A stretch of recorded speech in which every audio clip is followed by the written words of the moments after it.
Hello. तर बरेच दिवस झालं होतं चायनीज नव्हतं खाल्लं, तर म्हणलं चायनीज खायला जाऊया. तर तो मंचा सूप ऑर्डर केला, त्याचबरोबर मंचुरी देखील ऑर्डर दिली होती, तर ती देखील आलेली. त्यानंतर मंचुरियन खाल्ली. त्यानंतर ना इथे पनीर फ्राईड राईस ऑर्डर केलं होतं, जे की मला भरपूर आवडतं. तर ते घेतलं आणि मस्त त्याची चव होती. गरमागरम असं फ्राईड राईस एन्जॉय केलं. आणि त्यानंतर लाडूची ऑर्डर आहे का सांग ना सांग ना नीट सांग.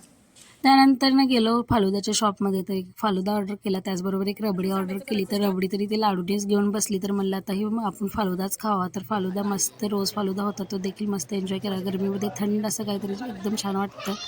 त्यानंतर घरी जात होतो, तर आयंगरमधली ना खारी घेऊन गेलो. ही खारी मला भरपूर आवडते. त्याचबरोबर ना हा केक देखील घेऊन आला. त्यानंतर ना घरी येत होतो, तर घरी आल्यावरती आमची लाडू बघा कुणाच्या घरी जाते, स्वतःच्या घरी यायचं, तर तिच्या फ्रेंडच्याच घरी गेली. त्यानंतर ना मला उद्या बनवायचे मिक्स डाळीचे अप्पे. तर हे अगोदर मिश्रण सगळं वाटून ठेवलं. तर व्हिडिओ कसा वाटला कमेंट